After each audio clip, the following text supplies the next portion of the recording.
નમસ્કાર, આઝાદ મીડિયા લાઈવમાં આપનું સ્વાગત છે। ખેડા જિલ્લાના નડિયાદ ખાતે યોજાયેલી સીઆર પાટીલની સભામાં પત્રકારો સાથે ગેરવર્તણૂક થઈ હોવાની ઘટના સામે આવી છે। નડિયાદ ખાતે ભાજપ ગુજરાત પ્રદેશ પ્રમુખ સીઆર પાટીલની ઉપસ્થિતિમાં બૂથ પ્રમુખોનું સંમેલન સંગાત પાર્ટી પ્લોટમાં રાખવામાં આવ્યું હતું।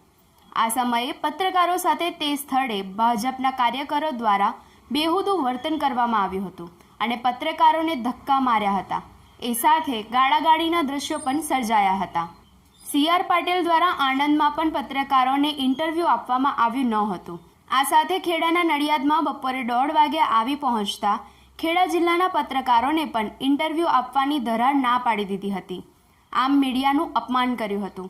આમંત્રણ આપ્યું હોવા છતાં મીડિયાની અવગણના ભાજપ સરકાર દ્વારા કરવામાં આવી રહી હોવાના આક્ષેપો લાગી રહ્યા છે।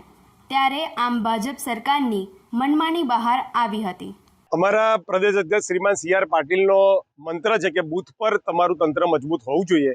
એના ભાગરૂપે ખેડા લોકસભામાં બંને જિલ્લાના એટલે ખેડાની 5 વિધાનસભા અને અમદાવાદની 2 વિધાનસભાથી ખેડા લોકસભાની સાથે વિધાનસભાના 2035 બૂથના પ્રમુખોનું આજે અહીં નડિયાદ ખાતે સંમેલન છે।